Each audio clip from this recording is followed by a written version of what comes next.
আল্লাহ আমার চেয়ে বড় গুনাহগার রয়ে জমিনের মধ্যে নাই।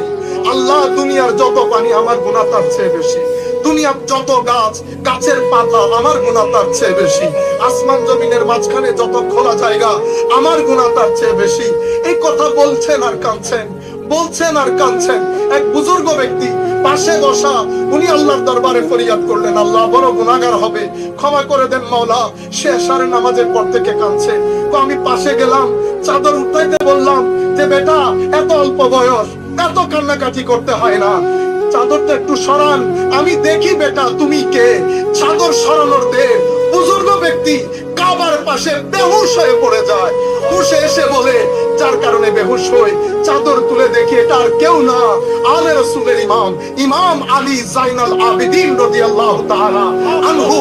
আমি চিন্তা করলাম, যাদেরকে আল্লাহ জান্নাতের মহারাজা বানিয়েছেন, আখিরাতের রাজা বানিয়েছেন, তাদের অবস্থা যদি এই হয়, আমাদের অবস্থা কোথায়?